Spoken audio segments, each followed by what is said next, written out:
বলতেছি তোরা তো বেশাই ছিলি, আমরা তোদেরকে বুঝিয়ে দিলাম তোদের হিস্সা। তোদের চুল ছোট, গায়ে গন্ধ, কপালে লাল টিপ, তোরা স্বাধীনভাবে ফ্রি সেক্স করবে, এটা তোদের ব্যক্তিগত বিষয়, এতে আমাদের কোনো সমস্যা নাই। কিন্তু তোদের এই অসভ্য সমাজের চিন্তাধারা আমাদের সভ্য সমাজে ছড়াতে আসিস না, না হলে কিন্তু সভ্য সমাজের লোক তোদেরকে ছেড়ে দিবে না। তোরা কোরআনের আইনের বিরোধিতা করে দাবি তুলেছিস পিতৃ সম্পত্তি ছেলে মেয়ে সমান করতে হবে, তাহলে তোরা পিতামাতার দায়িত্ব সমানভাবে বুঝে নিবি।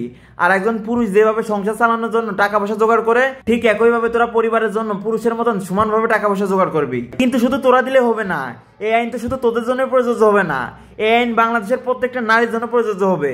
সেহেতু বাংলাদেশের প্রত্যেকটা নারীকে পুরুষের মতন সমানভাবে পরিবারের জন্য টাকা পয়সা জোগাড় করতে হবে। একজন পুরুষ যেমন বিয়ের সময় দেনমোহর দেয়, তোদেরকেও ঠিক একইভাবে দেনমোহর দিতে হবে। ও আচ্ছা, তোদের তো বিয়ে লাগে না, তোদের কাছে দেনমোহরে গল্প করে লাভ কি?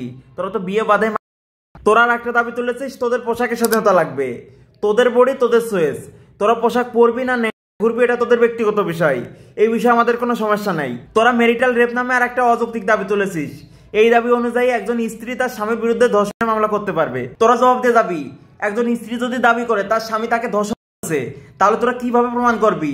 ওই সময় ওই স্ত্রী রাজি ছিল না। তোরা আর একটা দাবি তুলেছিস কর্মীদের শ্রমিক হিসেবে স্বীকৃতি দিতে হবে, আমরা তো তোদেরকে স্বীকৃতি দিয়েছি, তোরা এটা তোদের স্বীকৃতি। এই আন্দোলনে পাহাড় থেকে সেনা শোষণ হটাও, এই প্ল্যাকেট নিয়ে অনেকে ঘুরতে দেখা গেছে। তো তোদেরকে বলতেছি, পাহাড় থেকে সেনা শোষণ হটাইলে তো চট্টগ্রাম দখল করা যায়, তাই তো?